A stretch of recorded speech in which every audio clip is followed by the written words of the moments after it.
परीक्षक व निरीक्षक आणि इथे बसलेल्या माझे बालमित्र मैत्रिणींनो, सर्वांना माझा मनपूर्वक नमस्कार. मी अनन्या दीपक शिंदे, इयत्ता 4. माझ्या शाळेचे नाव जिल्हा परिषद प्राथमिक शाळा औसरी खुर्द नंबर 1. मी माझ्या भाषणाला सुरुवात करते. ये पोरा, रेनकोट घेतला का? नाहीतर भिजशील आणि आजारी पडशील.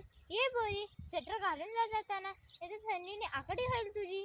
ये बाळ, एवढी जाड कपडे कशाला घातले? उकडून मरशील ना. या तिन्ही वाक्यातून तुम्हाला समजले असेल की असं कुणीतरी आहे जे आपल्याला नियंत्रित ठेवते. मग तो दुसरा तिसरा कोणी नसून तो आहे निसर्ग. निसर्ग आपल्याशी कसा वागतो हे जर अगदी 2 ओळीतच सांगायचं झालं तर ते असं: माझ्याशी मागा पडेगा मेगा, आणि जर का माझ्याशी दोस्ती तर मग मी तुमचा दीर्घकाळ सोबती. निसर्ग म्हणतो की खूप दिवस झालं मला तुमच्याशी संवाद साधायचा आहे. आज या मुलीच्या माध्यमातून मी तो संवाद साधतो. तर बरं का मंडळी, माझं नाव निसर्ग. माझं काही नामकरण विधी वगैरे नाही झालं, ते आम्हीच मला ठेवलेलं नाही. तर बरं का लोक, तुम्हाला हात पाय डोके असे वेगळे शरीराचे भाग आहेत. त्यातल्या एकाला जरी इजा झाली, खरचटलं तर वेदना होतात ना तुम्हाला. होतो ना तुमचं एक ओढ. मग माझं बी तसंच आहे. तुम्ही जंगल तोडली की मला बी वेदना होतात, माझं बी गोट होतो. मग मी पाऊसच पाडत नाही. फरक एवढाच आहे तुमच्यात आणि माझ्यात. तुम्ही बोलून दाखवता, मी करून दाखवतो. तोडा ना तुम्ही झाडं, त्याला नाही म्हणलं नाही, पण त्याला काही प्रमाण माणूस आहे नाही. तुम्ही सगळ्यात बुद्धिमान प्राणी अशी ओळख आहे तुमची वृत्ती त्यालावर. पण एका मर्यादेच्या बाहेर जाऊन केलेली गोष्ट कधी मग घातक असते नाही काय, हे तुम्हाला सांगायची गरज नाही. जर का तुम्ही अफाट जंगल तोड केली तर त्या बिचाऱ्या प्राण्यांनी पक्ष्यांनी जायचं कुठं, राहायचं कुठं, खायचं काय, त्याचा थोडा तर विचार केलात का तुम्ही? जो फक्त स्वतःचा विचार करतो त्याला स्वार्थी असे म्हणतात. तसे तर नाही ना झाले तुम्ही.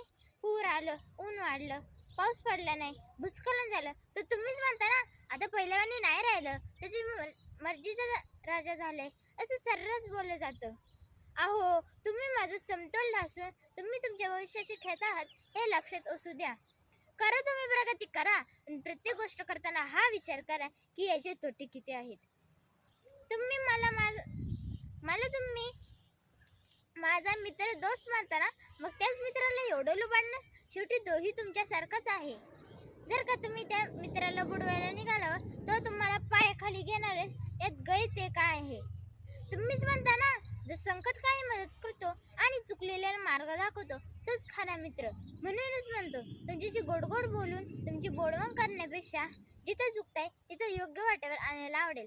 कारण मला तुमचा स्वार्थी मित्र नाही तर सच्चा दोस्त व्हायचे. अगदी मी तुमच्यासोबत दिवसभर बोलत बसलो तरी हा संवाद संपणार नाही.